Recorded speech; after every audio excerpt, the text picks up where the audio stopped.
اللہ اکبر۔ رواں ہفتے ایک معروف اداکارہ عائشہ خان کے انتقال کی خبر بہت مشہور ہوئی۔ مرحومہ اداکارہ کی عمر 77 سال بتائی جا رہی ہے۔ ان کے انتقال کا علم تقریباً 7 روز بعد ڈیڈ باڈی کی اسمیل سے ہوا، بدبو سے ہوا۔ گلیمر کی دنیا کی چکا چوند میں زندگی گزارنے کے بعد بڑھاپے میں کئی بیماریوں اور ٹانگ میں فریکچر جیسی تکلیف تنہائی میں گزار کر گھر میں بغیر بچوں اور رشتہ داروں کے تنہائی میں انتقال کر گئیں۔ اب پاکستان میں اولڈ ایج ہومز کا بڑھتا ہوا رجحان اور یہ خطرناک بڑھاپا اور زندگی کا اختتام کس کلچر کو فالو کرنے سے آ رہا ہے؟ اکثر اولادیں والدین کو چھوڑ کر باہر ملکوں میں کمانے کی خاطر نکل جاتی ہیں۔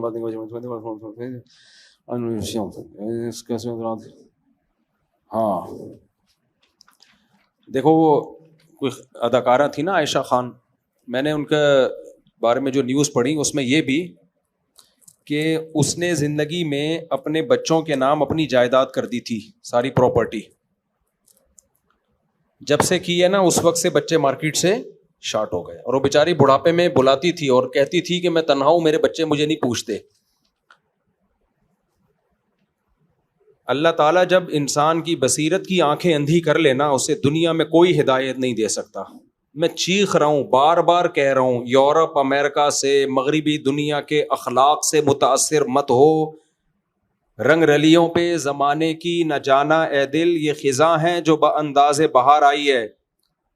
میں بولتا ہوں بھائی، مغربی دنیا برباد ہو چکی ہے، لیکن لوگ کہتے ہیں نہیں، اصل میں مفتی صاحب لوگ احساس کمتری کا شکار ہیں۔ ابھی میں نے بتایا تھا نا کہ وہاں بوڑھوں کا کیا حال ہے، خاندانی نظام تباہ ہو گیا، سب انڈیویجول لائف گزارتے ہیں، کوئی کسی کا پوچھنے والا نہیں ہے۔ تو کینیڈا سے ایک فیملی تھی، انہوں نے کمنٹس کیے، ہم تو یہاں بہت اچھے ہیں، پاکستان میں ہمارے بچے بگڑ رہے تھے، ہم تو یہاں بڑی محبت سے ٹائم گزار رہے ہیں، ایک دوسرے کا خیال ہے۔ مفتی صاحب کو پتہ نہیں کون غلط پٹیاں پڑھا دیتا ہے۔ بھائی جو مسلم فیملیز ہیں جنہوں نے مذہب پہ بچوں کو رکھا ہوا ہے، میں ان کی بات نہیں کر رہا، وہ تو محفوظ ہیں، بلکہ ہو سکتا ہے یہاں سے زیادہ اچھے ہوں۔ وہ میں نے دیکھا ہے مغربی دنیا میں جو مسلمان ہیں جنہوں نے شادی بھی کی، بچے بھی پیدا کیے اور بچوں کو دینی ماحول میں رکھا، مسجد قریب میں، تبلیغ والوں سے تعلق رکھا، وہ تو واقعی بہت مزے میں ہیں۔ بات مغربی دنیا کی نہیں ہو رہی ہے، بات ہے مغربی کلچر کی۔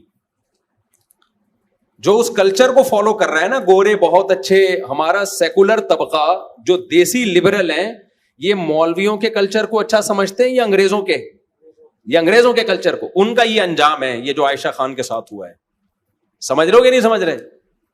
ان کا اپنے گھر میں بھی یہی انجام ہونے والا۔ ان کے نہ باپ کا پتا ہوتا ہے نہ ماں کا پتا ہوتا ہے، اللہ معاف فرمائے۔ نہ ان کی اولادیں ان کو پوچھتی ہیں، کیونکہ مذہب تو سکھایا نہیں۔ یاد رکھو، بڑھاپے میں ماں باپ کی بھرپور خدمت یہ مذہب کی موٹیویشن کے بغیر ممکن نہیں ہے۔ مذہب بہت بڑے بڑے کام کرا لیتا ہے، اس کے علاوہ نہیں ہو سکتا۔ میں مثال دیتا ہوں، رمضان کے 1 مہینے کے ہم سب روزے رکھتے ہیں، میجورٹی مسلمانوں کی رکھتی ہے۔ 1 مہینہ بھوکا پیاسا رہنا، کیا گورنمنٹ اگر لا بنائے ہم کر لیں گے؟ کلچر کی بیس پہ کر لیں گے؟ کسی سوسائٹی میں کلچر ہے جی 1 مہینہ بھوکا پیاسا رہنے کا، کلچر کو انسان اتنا باپ نہیں بناتا، صحیح ہے نا؟ 1 مہینہ بھوکا پیاسا رہنا، یہ اللہ کو لے کر آئیں گے نا اپنی سوسائٹی میں، اور اللہ کہے گا 1 مہینہ روزے رکھو، انسان جان بھی دے دیتا ہے، روزہ تو دور کی بات۔ جو لوگ اپنے دین کی خاطر جان دے دیتے ہیں، یہ مذہب کی موٹیویشن ہے۔ تو بوڑھے ماں باپ کو رکھنا، سنبھالنا، ان کی کڑوی کسیلی برداشت کرنا، ان کو ٹائم دینا کہ ان کو رینٹ پہ بندہ نہ بلانا پڑے، ہم ہیں، ہم آپ کو پوچھیں گے، عید آپ کے گھر ہوگی، بقرعید آپ کے گھر ہوگی، آپ کی بیماری کا خرچہ میرے ذمے، پراپرٹی بیچ کے آپ کا علاج کروں گا، سب سے پہلے آپ، باقی سب بعد میں۔ یہ مذہب کی اور اللہ کی موٹیویشن کے بغیر، اللہ کو اپنے گھر میں، سوسائٹی میں ان کی بغیر یہ ممکن نہیں ہے۔ کچھ بھی کر لو، گورے نے اللہ کو نکالا مارکیٹ سے، اپنی سوسائٹی سے، نتیجہ کیا نکلا؟ ویسے اخلاق دیکھو، thank you, nice to meet you, صبح شام ہمیں کہتے ہیں کم بد اخلاق ہوتے ہیں، بدتمیز ہوتے ہیں، تو چند اخلاق تو آ گئے ظاہری طور پر، حشر کیا ہوا ہے سوسائٹی کا یار, ماں تک کو نہیں پوچھتے. اچھا یہ بات بھی بہت لوگوں کو بری لگتی ہے, نہیں ہم نے تو یہاں انگریز کو دیکھا ہے اپنی ماں کی بڑی کیئر کرتا ہے. بھائی صاحب وہ کیئر میں اور ہماری کیئر میں زمین آسمان کا فرق ہے. یہ ایسا ہی ہے جیسے انگریز اپنی بیوی کی بڑی کیئر کرتے ہیں. کتنا کرتے ہیں, لڑتے نہیں ہیں, تھپڑ نہیں مارتے. یہ کیئر تو آج آپ کی بیوی آدھا بل دے گیس کا, آدھا خرچہ سارا خود اٹھائے. وہ کیا خیال ہے, میری گھر والے اگر میرے 4 گھر والے مجھے کہہ دیں کہ آپ کا اتنا خرچہ, مجھے کتنا خرچہ ہو رہا ہے, کبھی چھاؤں میں آؤ بتاؤں گا, اور چندے کے پیسوں سے نہیں کر رہا میں, یہ بتا دوں میں 1 روپے چندے کا دائیں میں اپنا ہے سارا.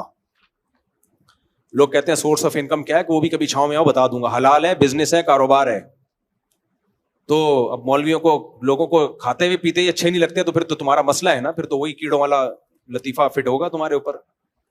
تو اب اگر میرے گھر والے مجھے کہیں نا, میرے 4 گھر والے, اللہ ان کو یہ کہنے کی توفیق عطا فرمائے کہ ایسا ہے کہ آپ کا خرچہ بہت ہو رہا ہے, آپ کا اپنے لیے تو کچھ بچتا ہی نہیں ہے, وہی جو ریوو تھی کتنے سال سے لے کے گھوم رہا ہوں, وہی لے کے گھوم رہے ہو. 19 کی رپورٹ تھی, اب الحمدللہ 19 ہو گئے. ان کا اسکول, گیس, ان کے بیماریاں, گیس سے مراد پیٹ کی گیس بھی کسی کو ہوگی تو اس کا بل بھی ہم بھرتے ہیں, یعنی بچہ اگر بیمار ہوگا تو ایکچولی ایسا ہے کہ ہمیں پتہ چلا آپ کا خرچہ بہت ہو رہا ہے, تو آدھا اب ہم کریں گے, آدھا آپ. میرے تو اخلاق ہی اخلاق ہوں گے اس دن کے بعد. میں گھر میں جاؤں گا, nice to meet you, nice to meet you. تو یہ فری پھوکٹ کے اخلاق تو ہیں, وہ تو بہت اچھا ہے, گورے میں ہوتے ہیں. تو یہ والے اخلاق, لوگ کہتے ہیں گورا اپنی بیوی کے ساتھ بہت اچھا ہوتا ہے, تو ہوگا نا اچھا, اس کو کیا, اس سے اس کی رسپانسبلٹی کیا ہے, کوئی دھیلے کی ذمہ داری اس کے کندھوں پہ نہیں ہے, تو اچھا ہی ہوگا. اور کیا ہوگا, عورت بھی اپنے شوہر سے اچھی ہوگی, کیونکہ دھیلے کی کوئی رسپانسبلٹی عورت پر شوہر کی ہے ہی نہیں. بوائے فرینڈ بنانے تک جب پابندی نہیں ہے تو ایسا ہسبینڈ تو سب کو پسند ہوگا میرے بھائی. نہیں آئی.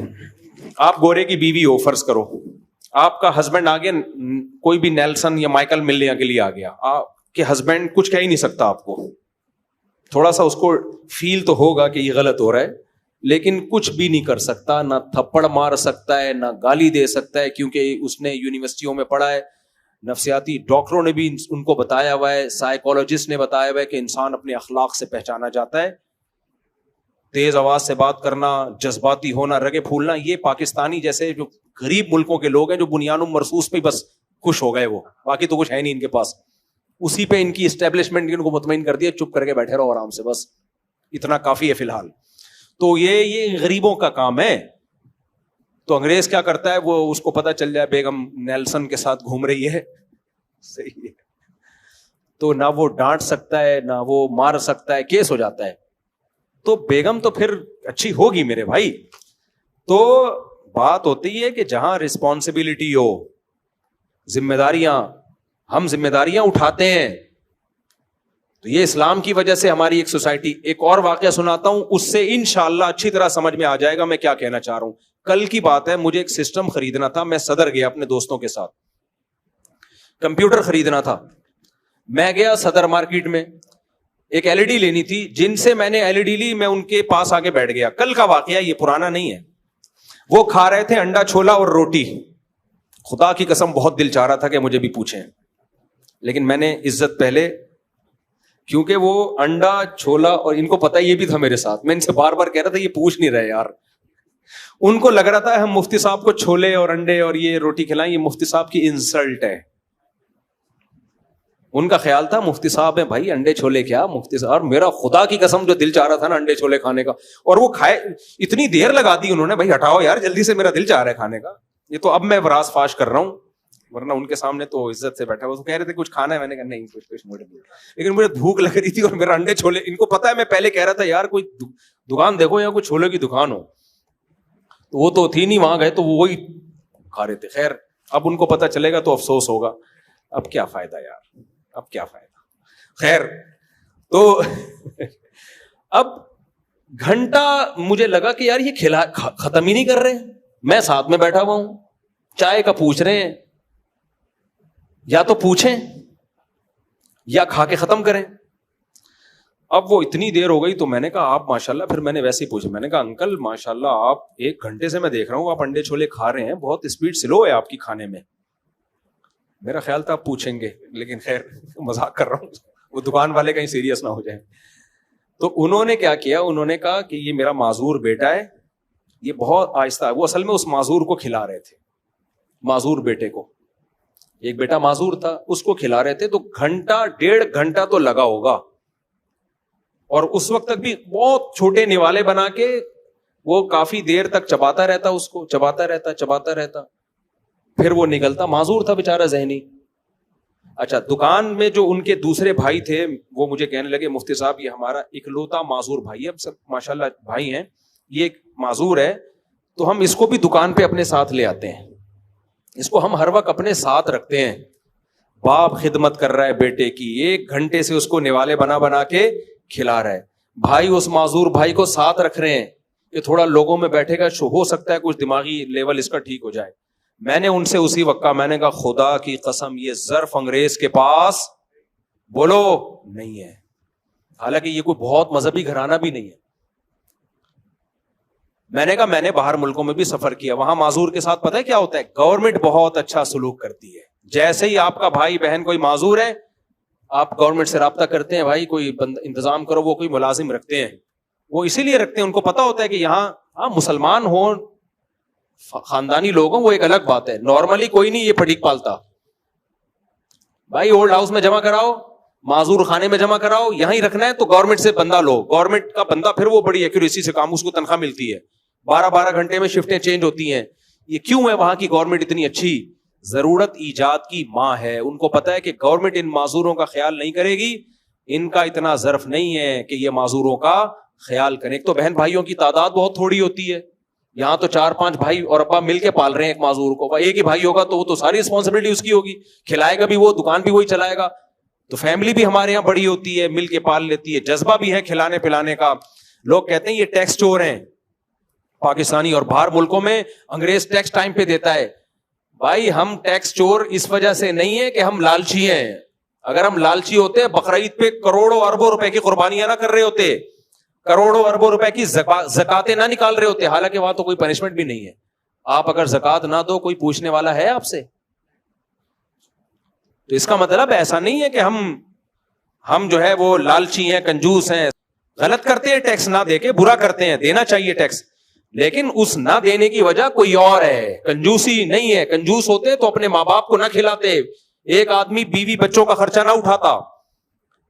ایک بھائیوں کو میں دیکھتا ہوں, بہنوں کو بھی خرچہ اٹھا رہا ہے, ماں باپ کا بھی خرچہ اٹھا رہا ہے, کما کے بھیج رہا ہے, آدھا ہو گیا وہ. یہ کنجوس لوگ تھوڑی ایسا کرتے ہیں.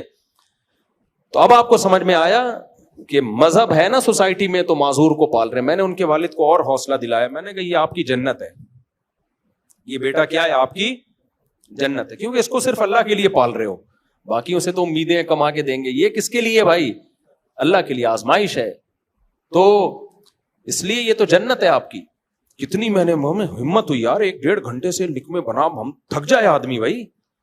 تو یہی خدمت ماں باپ کی بھی لوگ کر رہے ہوتے ہیں, بوڑھی ماں کی بھی کر رہے ہوتے ہیں.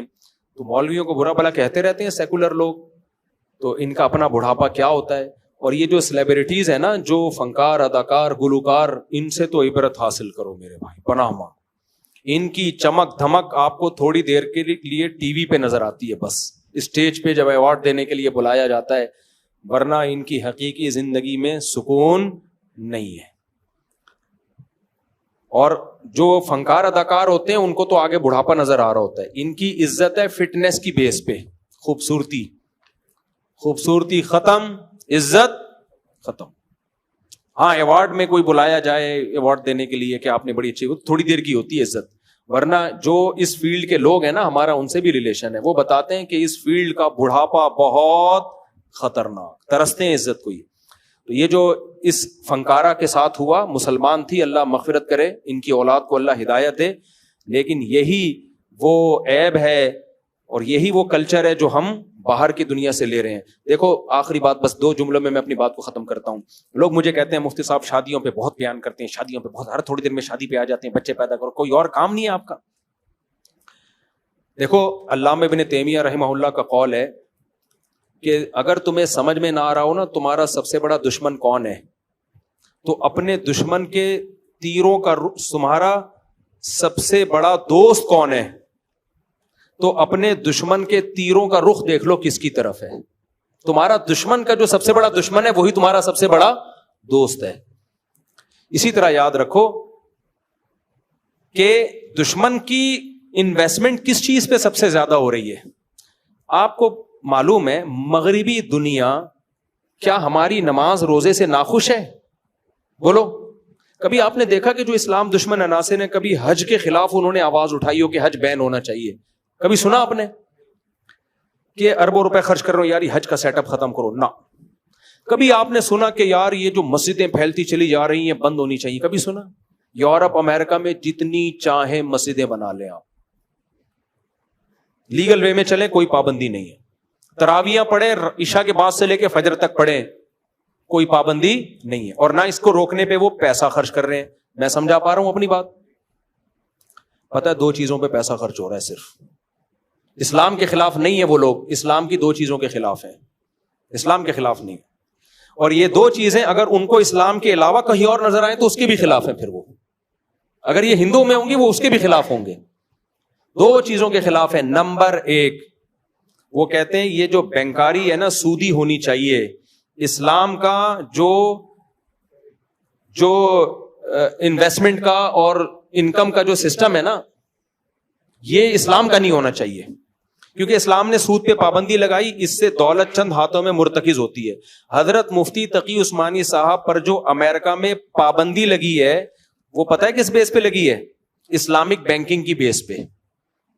یہودیوں نے بولا کہ یہ اسلامک بینکنگ کو پروموٹ کر رہے ہیں, اس سے ہماری دکان بیٹھ جائے گی. اور مجھے افسوس ہوتا ہے جب میں مفتی تقی عثمانی صاحب کے خلاف کلپ دیکھتا ہوں نا کہ معاذ اللہ سود خور ہیں یہ, انہوں نے سود پہ حلال کا لیبل لگا کے کھا گئے. یہودی سے جا کے پوچھو مفتی تقی صاحب نے یہودیوں کو کتنا نقصان پہنچایا ہے. انہوں نے مفتی تقی صاحب کو امریکہ میں بین کروا دیا, پوری کتاب چھپی ہے انگلش میں یہودیوں کی مفتی تقی عثمانی صاحب کے خلاف. اس بیس پہ پابندی لگی ہے اور ہمارے لوگ انہی کے خلاف بول رہے ہیں. تو دوسری چیز جس پہ اس سے بھی زیادہ پیسہ خرچ ہوتا ہے, پہلا وہ چاہتے ہیں اکنامکلی جو اکنامکس ہے نا, جو معیشت ہے وہ ان کے اصولوں پہ چلے, وہ اسلامی اصولوں پہ نہیں, کیونکہ اسلامی اصولوں پہ چلے گی دولت کی تقسیم منصفانہ ہو جائے گی. ایک مثال دیتا ہوں میں. اسلام کہتا ہے آپ نے 1 کروڑ روپے انویسٹ کیے, اسے جو پروفٹ ہوگا پرسنٹیج کے حساب سے تقسیم ہوگا, اور نقصان ہوا تو انویسٹر کا نقصان ہوگا. یہی ہے کہ نہیں ہے؟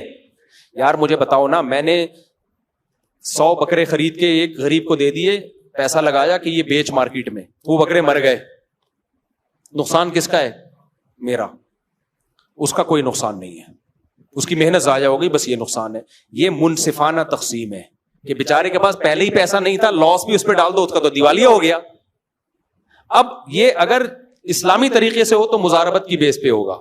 بھائی میرا پیسہ ہے, محنت تیری ہے, پروفٹ پرسنٹیج کے, جتنا پروفٹ ہوگا تیری پرسنٹیج بھی بڑھے گی اس میں. اب ہو کیا رہا ہے, میں اگر سود کی بیس پہ دوں, تجھے بکرے خریدنے 1 کروڑ روپے میں نے تجھے لون دیا. کیا دیا؟ قرضہ. یہ لون تو نے نفع کے ساتھ لوٹانا ہے. اس نے لون کے بکرے خریدے, بکرے مر گئے, اس نے مجھے سود بھی دینا ہے, اور وہ 1 کروڑ کہاں سے دے گا وہ؟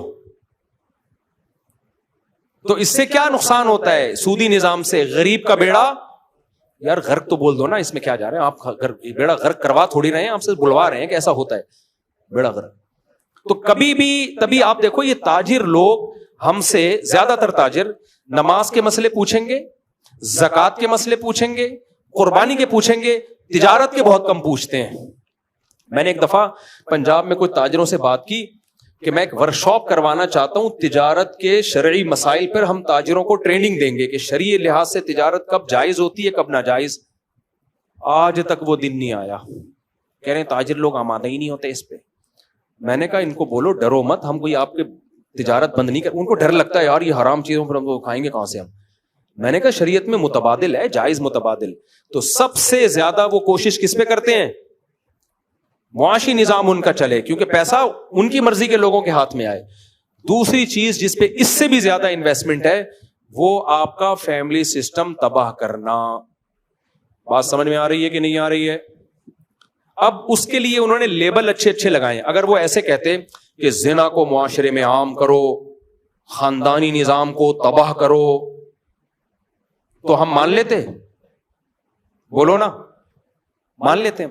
جب کوئی چرسی کسی کو چرس پلاتا ہے تو یہ کہتا ہے میں چاہتا ہوں جیسا میں برباد ہو گیا ہیروئن پی کے میری ہڈیاں نکل آئیں, تو بھی ہڈیاں نکال, تو بھی مر, تیرا پروگرام جائے گا ور. ایسا شعر کہا میں نے. تو پیے گا ہیروئن, وہ آئے گا کہ ہم تو ڈوبے ہیں صنم, تم کو بھی لے ڈوبیں گے. وہ آئے گا ایک دفعہ لگا کے دیکھ, خدا کی قسم ایسا مزہ آئے گا, مزہ نہ آئے پیسے واپس. آپ اس کو بولے تیری تو ہڈیاں نکل گئیں. ابے یہ ہڈیاں نہیں ہیں, لائف کو انجوائے کرنا اسی کو تو کہتے ہیں. اور تو اتنا نہ پینا کہ ہڈیاں نکل آئیں. تو وہ اچھے لیبل لگائے گا. تو اب مقصد تھا خاندانی نظام کو تباہ اور برباد, کیونکہ ہمارا مذہب اگر محفوظ ہے نا, ہم مسلمان ہیں بھائی, یہ سوسائٹی ہے نا, سوسائٹی سے نکلنا آسان تھوڑی ہوتا ہے. تو اس خول سے نکالا جائے, اس کے لیے انہوں نے مردوں سے زیادہ محنت کی عورت پہ. بے حیائی مردوں سے نہیں پھیلتی, مرد ہمیشہ سے ٹھرکی تھے, ٹھرکی ہیں, ٹھرکی رہیں گے, سوائے چند فیصد لوگوں کے. مرد کو جب عورت فری میں ملتی ہے, تہجد گزار ہوگا, نیک ہوگا, وہ جائے گا کہے گا توبہ کر لوں گا بعد میں, ایک دفعہ تھرک پوری کرو. اللہ ماشاءاللہ بہت کم لوگ یوسف علیہ السلام جیسے, اور جو 7 آدمی عرش کے سائے میں ہوں گے جن کو عورت دعوت دے اور وہ زنا سے بچ جائیں, ایسے لوگ مارکیٹ میں کیا ہوتے ہیں, شارٹ. عورت کی طبیعت میں اتنی ٹھڑک نہیں ہوتی, اس کی طبیعت میں حیا ہے. وہ چاہتی ہے بھائی میں اپنے شوہر کے حوالے اپنے آپ کو کروں گی, میرا شوہر ہو, میرے بچوں کا باپ ہو, مجھے خاندان ملے, مجھے سوسائٹی ملے, مجھے عزت ملے جیسے میری ماں کو ملی تھی, میری دادی کو ملی تھی. ایسے ہی تھوڑی کوئی بھی آ جائے میرے پاس. تو انگریز نے سوچا کہ محنت مرد پہ نہیں کرنی, کس پہ کرنی ہے, عورت پہ. کس پہ کرنی ہے بھائی, اور عورت کا بیڑا غرق کرنا ہے. تو اس کو کہا کہ آزادی, کیا اس کو سکھایا, پردے سے آزاد ہو جاؤ, بس اتنا کافی ہے. گھر کی 4 دیواری سے آزاد, جاب کرنا جیسے تمہارا حق ہے, جیسے تمہارے شوہر کا حق ہے, تمہارا بھی حق ہے. ابے جاب کرنا حق نہیں ہوتا, کمبختوں ذمہ داری ہوتی ہے. تم کمبختوں دی ذمہ داری کو کیا کہہ رہے ہو, حق ہے. بے وقوف والی بات ہے یار, میں کما رہا ہوں, یہ میرا حق نہیں ہے, میری ذمہ داری ہے. اگر آپ مجھے ذمہ داری سے ہٹا دیں گے میری تو عیاشی بڑھے گی. واہ بھائی واہ. اسلام نے عورت کو آزادی دی تھی کہ تم جاب کی پابندیوں سے آزاد ہو, تمہارے شوہر کی ذمہ داری ہے جاب کرنا. اس کو بول دیا کہ تم آزاد ہو, جاب کرو. ابھی ایک لبرل انٹی کا بیان آیا, بڑا خاندانی بیان کیا. اس نے کہا ہمیں الو بنایا گیا ہے کہ جاب کرنے میں ہم آزاد ہیں. کہہ رہے ہیں آزاد نہیں, ہم تو اور مصیبت میں آ گئے. ہم جاب کر کے کمبخت سسرال کو بھی کھلا رہے ہیں, بچہ بھی پال رہے ہیں, اور گھر بھی ہم سنبھال رہے ہیں, اور میاں صرف ایک جاب کر رہا ہے. ہمارا تو بیڑا غرق ہو گیا. تو عورت کو آزاد کیا, شوہر سے آزاد, بھائی سے آزاد, باپ سے آزاد. اس کو دفتر میں جا کے باس کا غلام بنا دیا, جہازوں میں ایئر ہوسٹس کو کمپنیوں کا غلام بنا دیا. مجھے سب سے زیادہ ترس ایئر ہوسٹس پہ آتا ہے. کل میں ایک ویڈیو دیکھ رہا تھا, میں نے گھر والوں کو کہا, وہ ہم جہازوں کی ویڈیو دیکھنے کا مجھے بڑا شوق ہے کہ جو ہوتے ہیں نا جہاز کریش کیسے ہوئے یا کیسے بنتے ہیں. تو میں نے کہا یہ ہم جاتے ہیں نا کبھی لمبے روٹ پہ, امریکہ جا رہے ہیں تو 18-20 گھنٹوں کی فلائٹیں ہو جاتی ہیں. اس میں ایئر ہوسٹس کی ڈیوٹی 6 گھنٹے 8 گھنٹے 8 گھنٹے تک اس کی پیشانی پر لکیر آنے پر گورنمنٹ کی طرف سے پابندی ہے. نہیں آئی میرا خیال ہے بات, اس پر پابندی ہے کہ 8 گھنٹے میں ایک دفعہ آپ کی پیشانی پر, یہ نہیں آپ اس کو 100 دفعہ بٹن دباؤ نا, یہ چاہیے وہ چاہیے, یہ نہیں, یوں نہیں ہوگا, ایسے نہیں, وہ ایسے ہی. تھینک یو, شکریہ, تھینک یو. ابے خدا کی قسم بہت مشکل ہے یہ تھینک یو. آدمی کا دل چاہتا ہے رکھ کے چماٹ لگائے. بعض کسٹمر ایسے ہوتے ہیں, یار ابھی چائے پیتی ہے, ابھی پانی منگوا رہے ہو, ایک دفعہ منگواؤ نا. گھر میں تو بول دے گی بیوی, انڈے لینے بھیجا تھا, ڈبل روٹی اٹھا کے لے آئے. لیکن ایئر ہوسٹس نہیں کہہ سکتی. یہی ایئر ہوسٹس کسی مالدار کی بیوی ہوتی جو اس سے ڈبل مالدار ہوتا, وہ اس کو یہ ساری سہولتیں گھر میں اس سے ڈبل دے رہا ہوتا اور ڈانٹے بھی سن رہا ہوتا. لیکن مالدار کو دوسری شادی سے بولو نا روک. وہ کروڑ پتی ارب پتی آدمی میرے دوسری شادی کے بیان پہ اعتراض کر رہا ہوگا, بھائی تو ایئر ہوسٹس سے شادی کر, جتنی اس کی تنخواہ ہے 10 لاکھ تنخواہ ہے, تو 20 لاکھ دے اس کو. ایسے ایک کروڑ پتی ہیں, لیکن اس کروڑ پتی کو سمجھا دیا شادیاں وادیاں کرنا بری بات ہے, وہ بھی عیاشی میں لگا ہوا ہے. خیر, تو عورت کو بے پردگی کرا دی اس سے خاندانی نظام تباہ ہو گیا. پھر عورت کو کہا تم بچہ پیدا کرنے کی مشین نہیں ہو, اگر ہو بھی گئی نا شادی, اب اسے نسل بنانے سے روکا جا رہا ہے. حالانکہ اولاد گفٹ, یہ ایسے ہی ہے جیسے آپ کے گھر میں نوٹ چھاپنے کی مشین آ جائے, تو آپ بولو گے کہ میں نوٹ چھاپنے کی مشین مجھے نہیں چاہیے ہے بھائی, وہ نوٹ چھاپ رہی ہے. عورت پیدا وہ گدے گھوڑے نہیں پیدا کر رہی, وہ انسان پیدا کر رہی ہے, بیٹے بیٹیاں پیدا کر رہی ہے. تو یہ تو مشین بہت اچھی مشین ہے بھائی. زمین آلو پیاز ٹماٹر پیدا کرتی ہے, کسان کے دل میں قدر ہوتی ہے. اور یہ کون پیدا کر رہی ہے؟ انسان. کوئی سائنٹسٹ بنے گا, کوئی فوج میں جائے گا, کوئی تاجر بنے گا, یہ انسانوں کو پیدا کر رہی ہے.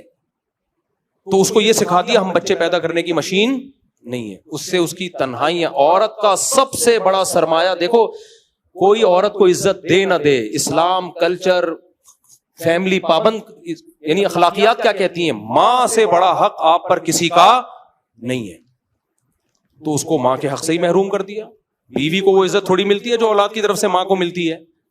بہن کو وہ عزت تھوڑی ملتی ہے جو اولاد کی طرف سے ماں کو ملتی ہے. ایئر ہوسٹس کو خدا کی قسم کمپنی کی طرف سے وہ عزت مل نہیں سکتی جو بیٹے کو, جو ماں کو کس کی طرف سے ملتی ہے, بیٹے بیٹیوں کی طرف سے ملتی ہے. اللہ نے حکم دے دیا نماز پڑھتے ہوئے پکارے, نماز توڑ کے جواب دو. باس کے بارے میں تھوڑی حکم دیا ہے. عورت کا سب سے بڑا سکون, سرمایہ, سہارا وہ کیا تھا؟ اولاد. اسے پٹیاں پڑھا دی, تم بچے پیدا کرنے کی مشین نہیں ہو. یہ ایسے ہی ہے جیسے میں مردوں کو اپاہج بنانا چاہ رہا ہوں, اور میں چاہ رہا ہوں کہ یہ بیویوں کو کما کے نہ کھلائیں اور بیڑا غرق کر دیں خاندانی نظام کا. تو اس کا طریقہ کیا ہوگا؟ میں مرد کو بولوں گا تو کوئی کمانے کی مشین تھوڑی ہے جو روزانہ بیوی کو برگر کھلاتا ہے. کیا خیال ہے بھائی؟ ایک آدمی روزانہ انڈے بھی لے کر آ رہا ہے, دہی بھی لے کر آ رہا ہے, وہ آدمی سے مراد میں ہوں, یعنی آپ لوگ بھی ہیں. روزانہ انڈے لا رہا ہے, دہی لا رہا ہے, میں تو یہی کام کر رہا ہوتا ہوں. میں لوگ کہتا ہوں, میں جہاں نکلتا ہوں لوگ سیلفیاں اور مفتی صاحب اسٹائل سے جا رہے ہیں, ایسی آ رہی ہوتی ویڈیوز, حالانکہ میں دہی لینے جا رہا ہوتا ہوں.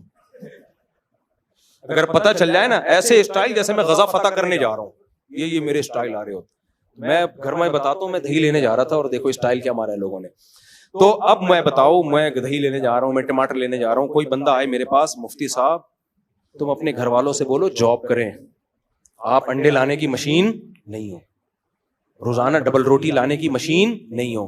تو دیکھو وہ میرا خیر خواہ بن کے اصل میں میرا بیڑا غرق کر رہا ہے, گھر توڑ رہا ہے. وہ گھر کو کیا کر رہا ہے بھائی؟ اپریشیٹ کرو مفتی صاحب, خاندانی آدمی ایسے ہی ہوتا ہے, کبھی دہی لینے جا رہا ہے, کبھی انڈے لینے جا رہا ہے. یہ اچھے شوہر ہونے کی علامت ہے. تو بیوی کے بارے میں نبی کی موٹیویشن کیا ہے؟ تزوج الودود الولود, تزوج الودود الولود. بیوی وہ اچھی جو تمہیں کثرت سے اولاد دے, کیونکہ اس سے تمہیں تمہارا اولاد ایلفی کا کام کرتی ہے, ماں باپ کو جوڑ دیتی ہے. وہ جتنے زیادہ بچے ہوں گے چھوڑنا اتنا مشکل. آدمی کہتے ہیں بچوں کو لے کے کہاں جاؤں گا میں, وہ ایلفی کا کام دیتے ہیں, بچے جوڑ دیتے ہیں ماں باپ کو, پھر سہارا بنتے ہیں, پھر ان کی خوشیاں غمیاں سب مشترک ہوتی ہیں. تو جو سب سے بڑی چیز بیوی کو آپ کے ساتھ جوڑنے والی, آپ کے دل میں اس کی محبت پیدا کرنے والی, اس کو یہ کہہ کے کہ بچے پیدا کرنے کی مشین نہیں ہو. تبھی میں کہتا ہوں جو عورتیں بچے نہیں پیدا کرتی ہیں اور کہتی ہیں ہم کو بچے پیدا کرنے کی مشین ہے, تو ان کو بولا کرو ہم کیا کمانے کی مشین ہے. تو مشین کوئی نہیں ہوتا, ایک اللہ نے ایک اولاد دی ہے, یہ نعمت ہے. تو بس خلاصہ یہی نکلا, اٹھا کر پھینک دو باہر گلی میں, نہیں تہذیب کے انڈے ہیں گندے. تو یہ ان کا سب سے زیادہ فوکس اس پر ہے کہ خاندانی نظام کو تباہ کیا جائے. تبھی وہ کہتے ہیں شادی مت کرو, گرل فرینڈ بناؤ. نمبر 2 کرنا ہے تو دیر سے کرو, اور دیر سے بھی 1 کرو, اور بچے بھی 1 یا 2. میں بالکل اس کے الٹ چل رہا ہوں. جلدی کرو, شادیاں بھی زیادہ کرو, بچے بھی تباہ کے پیدا کرو, ایسی کی تیسی. چاہو تمہاری یہ جذبہ جب تک نہیں ہوگا مزہ نہیں آئے گا.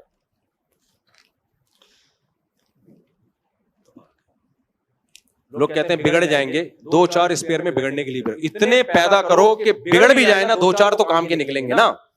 ایک ہی انڈا وہ بھی گندا. ایسے لوگ ہیں, 2 بچے ان کی بیچارے عائشہ خان کے تو میرے خیال ہے 2 بچے تھے, 2 بچے تھے, انہوں نے چھوڑ دیا. اور پھر یہ 2 آپ کے کتنے